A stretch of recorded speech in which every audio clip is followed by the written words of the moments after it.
Good morning. I got a question. Are you a sensory person? Do you have sensitivities to a lot of things? I do. And one of the things that I have great sensitivity to, and I find that if I'm even slightly like uncomfortable, like conditions wise, like, so let's say just now I was kind of overheating with a jacket on, so I had to take the jacket off.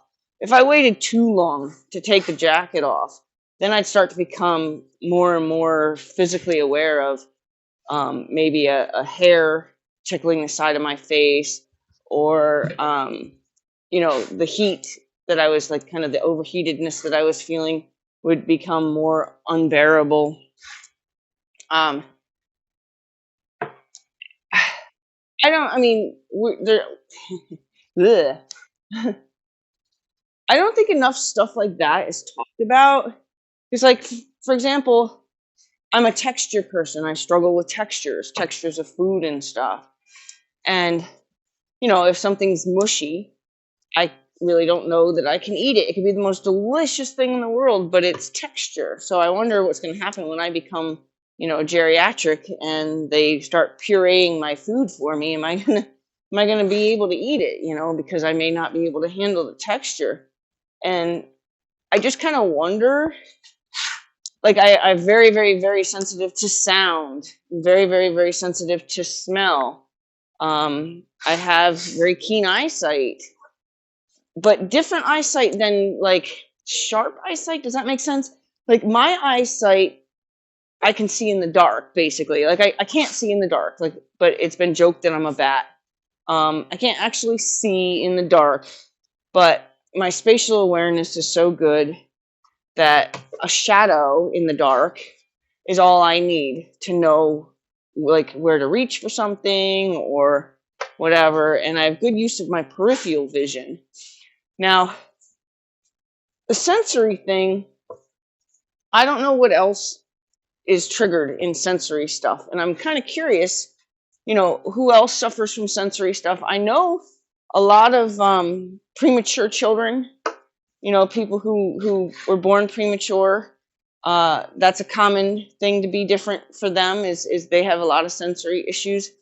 And I'm just curious, like, what other sensory things do you experience, or does your child experience? And let's make it more normal for people to understand that we're not all the same.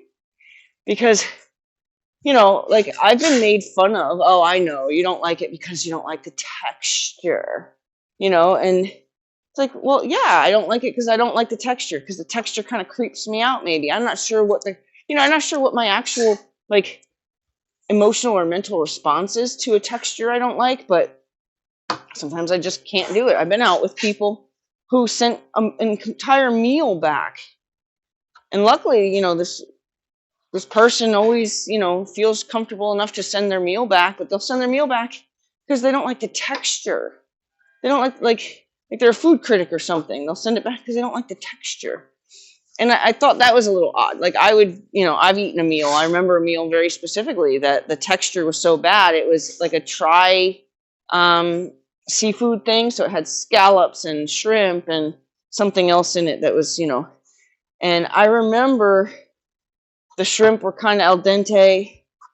And then the other thing I think was kind of al dente. So they kind of worked together. But then the scallops were absolutely mushy.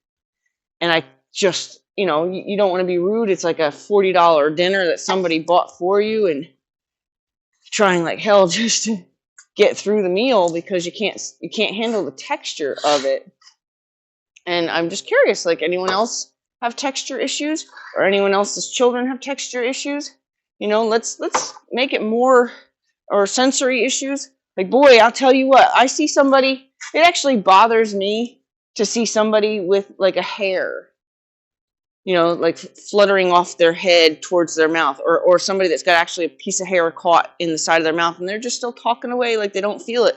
That would make me insane. I know I'm not alone. I know I'm not alone. I know I'm not alone. So, anyone else?